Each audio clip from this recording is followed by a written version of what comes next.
Hi there, welcome to another online sociology lesson. Today we're looking at reasons for family diversity in the UK.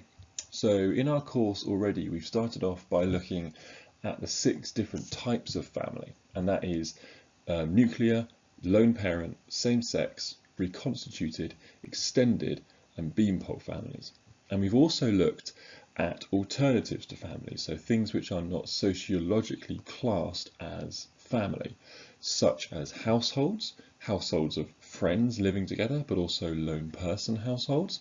We've also looked at things like looked after children and residential care, and also on a more global setting, societies and communities such as the kibbutz in Israel, when everybody kind of chips in together and there's a very kind of socialist sense of no personal private ownership, but everyone kind of lives and communes together.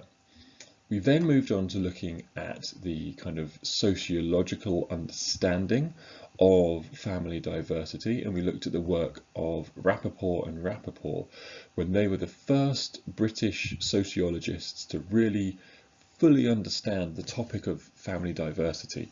And they had 5 reasons on 5 different ways in which the family was diverse in Britain. And those 5 ways of diversity we defined as clogs.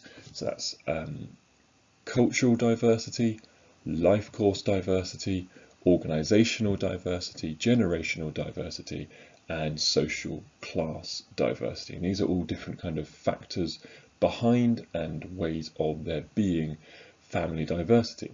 And now we're going to just finish off this kind of micro topic before we move on to something different by looking at some of the other reasons for family diversity in the UK. And today I'm going to introduce you to 2 things which we are going to look at in a lot more detail later in the course. But if I bring them into your attention now, having just looked at family diversity, when we bring them into more kind of focus later in the course, they should resonate with you a lot more clearly because you've already covered them once. And those 2 things are this, and these are today's objectives. Today we're going to look at how changes in the law have made certain family types more common in the UK. So certain legal changes which have allowed certain family types to exist or increase in number. And also how this thing called secularisation has made certain family types more common. We'll look at what secularisation is and how it is affecting the nature of the family. So to start with, let's look at changes in the law. The first laws I want us to look at, and if you have a little subtitle of changes in the law, and then a second subtitle just underneath it of laws affecting LGBT rights, we're going to look at 2 different changes in the law today. We're going to look at laws regarding LGBT rights and also laws regarding divorce. Okay, and both of them combined have had a big impact on the different types of family. They've also had impacts individually, but we're going to group them together as kind of changes in the law. So you don't need all of these dates, but I'm going to just kind of briefly explain how LGBT rights have evolved over time in Britain. So you have to go back to 1553 to find what's called the Bowdery Act, and this was where homosexual activity was categorised as sinful and punished by death. Okay, and it's quite interesting to understand why this is the case, because we're going to come back to the role of the church later on in this lesson. So in 1553, Britain was ruled, obviously still by kings and queens, and they were very interlinked with religion.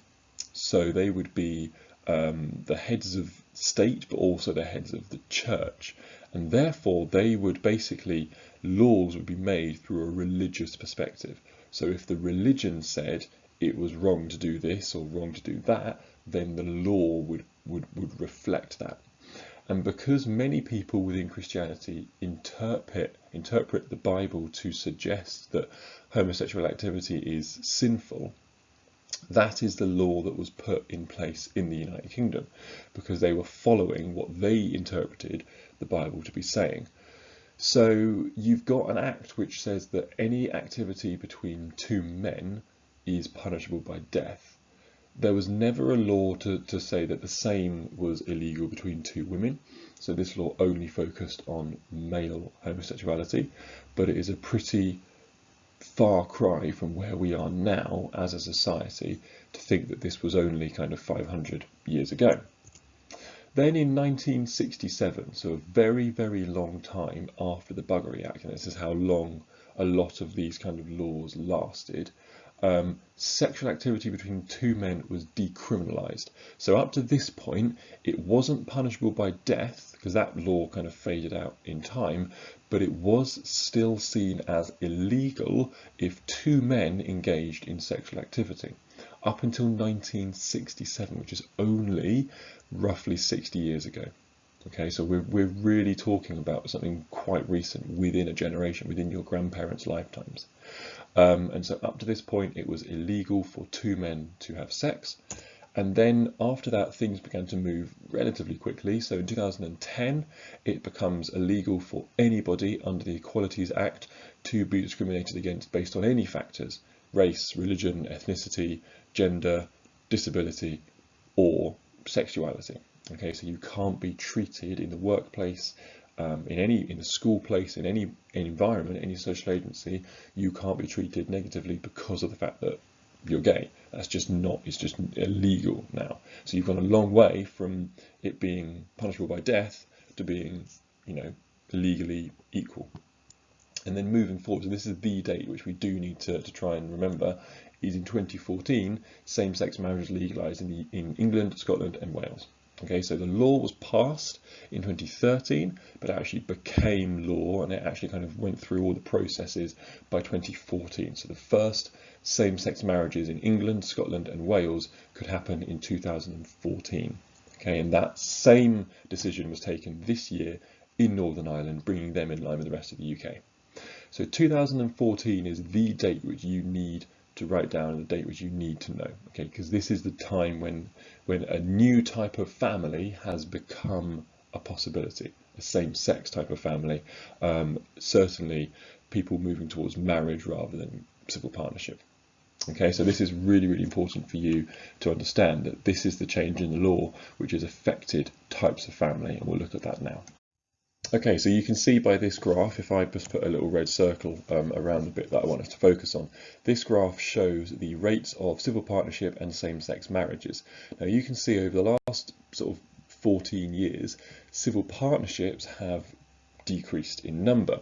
That's a number of factors that have been part of that, but the thing I want to focus on mostly is 2014, when you see two blue lines just emerging. They represent same-sex marriages. So you can see obviously in that year, 2014, these lines begin, because that's when they could first happen, and they have risen in number. Both male and female same-sex marriages have risen just in that 1 year quite significantly.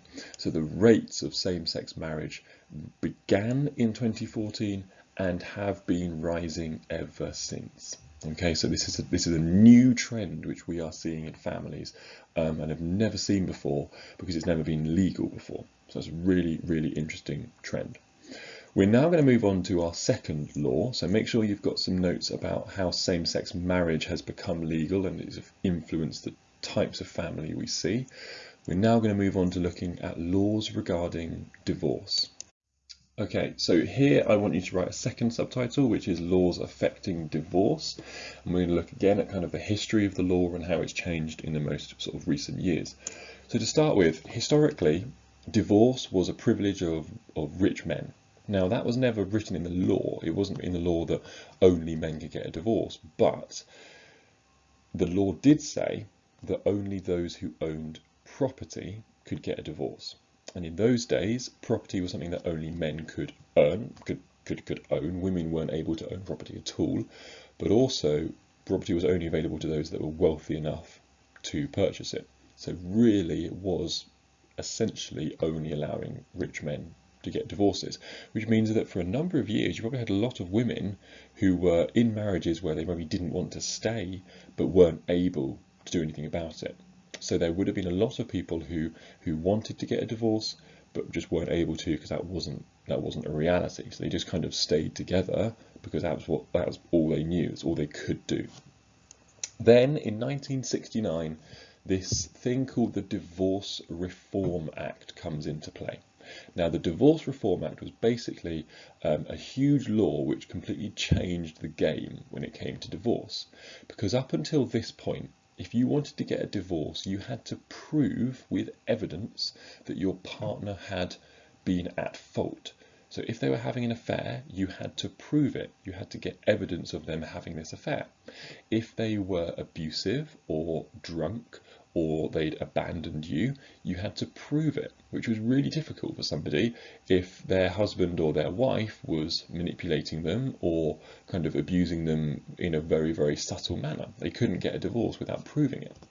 This Divorce Reform Act made it a lot easier for couples to get a divorce if, and the word we use here is, the marriage had irretrievably broken down. And what we mean by irretrievably is it cannot be retrieved. It cannot be taken back. Okay, if you drop a football into a lake and you try with a stick to get it, but you just can't reach it and the football floats away, it is irretrievable. You're never going to get that football back. Okay, if a marriage has broken down to the point of it being irretrievable, then the love is never going to come back, the commitment's never going to come back, and it's never going to be back where it was. If that is the case and both parties are in a situation where they say, yeah, our marriage is just completely falling apart, then they can get a divorce. So no longer are you having to prove that something is wrong. You just have to say, it's broken down, we can't fix it, we're gonna call it a day. Now that has even further changed to 2019, when these kind of same no-fault divorces, similar to the previous ones in 1969, but it makes it a lot quicker. Okay, so up to this point, it's been a divorce has to kind of wait a year or 2 years to go through so people can really think about what they really want. Now they've made it available in 6 months. Okay, so it's so much easier and so much quicker and so much cheaper to get a divorce now than it ever has been. And if divorce is an easier sort of opportunity for people, then a lot of people are going to take it. If their marriage is difficult, if life is hard and they're having a lot of arguments with their partner, 100 years ago, divorce wasn't an option. So you just had to get on with life. You just had to get on with the arguments. But now, because divorce is an option and it is an increasingly cheaper, easier option, a lot of people say, well, marriage is difficult. I'm not going to stick it out. I'm going to just get a divorce because it's available for us. So a lot of people are finding themselves getting divorces a lot more than ever have before. We can see that in the graph. So the red line is the number of marriages since 1931 in thousands, and the blue line is the number of divorces since 1931. Now you can see just at the very beginning, at the top left of that chart, there was a huge rise in marriages just before World War II. So people wanted to get married in order to kind of, marriage before the war. There was also quite a significant rise of divorces after World War II. The blue line at the bottom, you can see that a lot of people probably came home from the war and were so shell-shocked and so traumatized with PTSD and all the things that they would have had from the war, they would have become deeply, deeply unpleasant to live with. And a lot of people would have applied for a divorce because their husbands would have been so shaken up by the war that they probably would have ended up being at least one of the things we mentioned earlier in terms of having, proving fault in a divorce. Other than those kind of flashes in the pan, the state of divorce has been relatively low from 1931 to 1961. And then you begin to see in 1969, or on this graph it's kind of 1971 is the first recorded date, there is a massive rise in divorces. You can see a huge rise in divorces from 1969 up to about 1973. That is people getting divorces for the first time because they are able to for the first time. And then ever since then, the rates of divorce have gone up and up as it has become easier and easier to get a divorce. Okay, we'll look at how that's affected marriage another time, but it's really interesting to note that that is the case. Since 1969, the rates of divorce have gone up. So think about the sort of family types that will be influenced by that. Which family types will be on the rise as a result of increasing numbers of divorce? Well, one of those family types is lone parent families. This graph here shows that at the top it is the rates of children in the UK living with two parents. So in 1960, 87% of children in the UK lived with both parents. That's gone down to 69% in 2014. In 1960, so before the Divorce Reform Act, 9% of children in the UK lived with only one parent. That's gone up to 26% in 2014. So a quarter of all children in the UK live with only one parent. That's 1 in 4. And that's gone up from 1 in 10 just in 1960. Okay, so just 60 years ago. So that is a pretty sharp rise. 1 in 4 children now live in a one-parent household, a lone parent household. That tells you immediately the types of family that have been influenced by the changes in divorce laws. So have a look at this table here. Which of these family types have been made more common as a result of same-sex marriage laws? Pause the video, have a think, give you a clue. There's one. Pretty easy on this one. Which one is it? Of course, it's same-sex families. Okay, they are the family which has been more common as a result of same-sex marriage laws. In fact, they're the family that exist as a result of them. They didn't exist before 2014. So please write a sentence explaining why. Okay, include that date 2014. So explain how the law has influenced the type of family. Pause the video, do that sentence, and then come back for the next one. Okay, so the next one is this one. Which of these family types has been made more common as a result of divorce laws changing? There is 2 here. So pause the video, have a think about which ones it is, make your choices.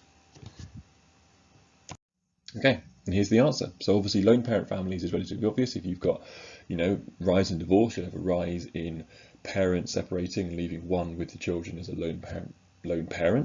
But you'll also see a rise in reconstituted families because they are the type of family where 2 adults form a new family. So they both lost a partner through marriage, through divorce, or through death, and they both meet and they form a new family with their children coming together as kind of a step family, so step parent or stepfather or stepmother. So that again wouldn't happen if we didn't have a rise in divorce, because we can't have couples remarrying unless they've divorced in the first place. So there's been a rise in both lone parent and reconstituted families. For this one, can you please write a sentence for each? So 2 sentences in total. Include the date 1969. How has the law made these families more common? And how has the trend in increasing rates of divorce made those laws more common? And I'm just going to notice that sentence there, I've just copied from the previous slide. I do apologise. You'll need to change that to divorce laws have made. Okay, so rather than same-sex marriage laws, divorce laws have made. I do apologise for that. Okay. We're now going to move on to this, which is called secularisation. Secularisation is defined in the following way, and I'm going to explain this through a lot of pictures for you.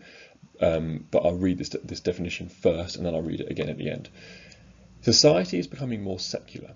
Now, what we mean by secular is not believing in religion, but also not following the rules of religion. Okay, so it's more than just being atheist, which is kind of not, believing there is no God. It's actually the idea that you don't live your life guided by the rules of religion. So less people identify as religious, and therefore religion is losing its influence over people's behaviour. And to understand secularisation, it's helpful to go back to the Tudor times and the times of Henry VIII. Okay, so Henry VIII, as you probably well know, he was living in a time where the Catholic Church was quite powerful, and he wanted to divorce his wife, and the church wouldn't let him. The Catholic Church wouldn't let him. So what he did is he started his brand new church called the Church of England, which the Queen and every other monarch is now the head of. So when we get a new monarch, they'll be the head of the Church of England as well. He started that so that he could marry divorce and remarry somebody else, because he wanted to make that a legal opportunity for himself. Ever since that, the Church of England has played a really huge role in the politics and the laws in Great Britain.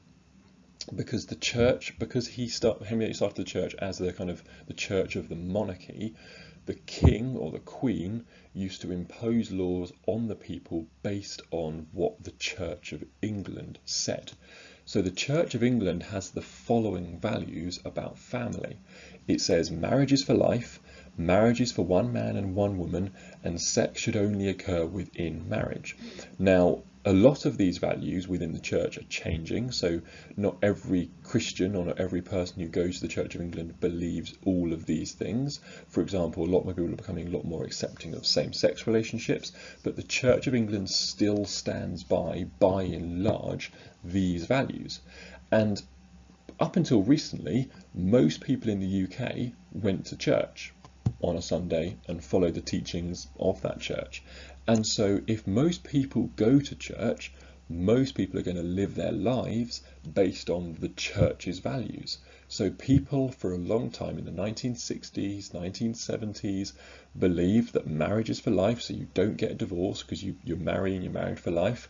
Marriage should exist between one man and one woman, so we shouldn't allow same-sex relationships, and sex should only occur within marriage, so kind of not having sort of multiple relationships outside of marriage, or not having sex when you're unmarried. These were the values that people lived their life by. But, and this is where secularisation has begun to influence people's behaviours. Since 1980, the rates of church attendance have dropped significantly. That pink line on that graph shows that now in 2020, under 40% of people attend church, whereas in 1980, it was over half.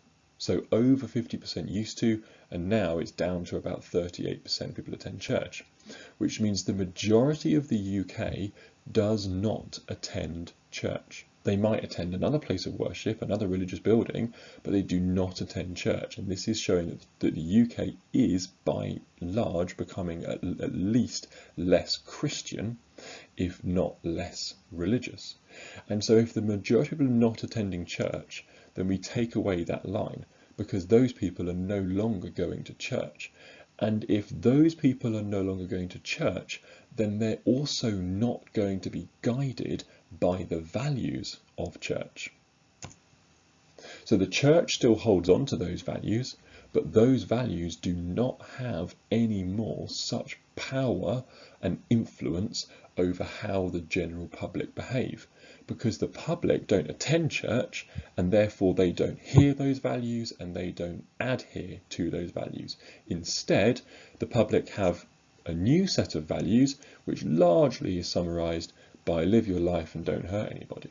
Kind of the humanist value of do what you want to do, but don't hurt anyone. And so that is hugely changing how people have been living their lives, because they're not influenced by church anymore.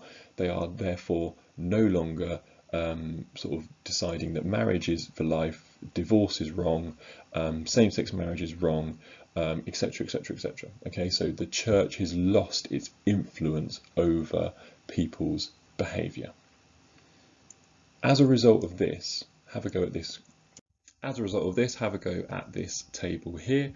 Which of these family types have been made more common as a result of secularisation? So which of these family types have been more common because the church has lost its influence over people's behaviour? I'll give you a clue. There are 3 for this one. So pause it, have a think, and then have a go. And this is the answer. Lone parent, reconstituted, and same-sex. So these are 3 families because it has allowed for a rise in divorce and also a rise in same-sex relationships. These are the 3 types of family that have increased as a result of secularisation. The nuclear family, the extended family, and the beanpole family haven't been touched by any of these changes. All of these changes have really influenced and enlarged these 3 family types.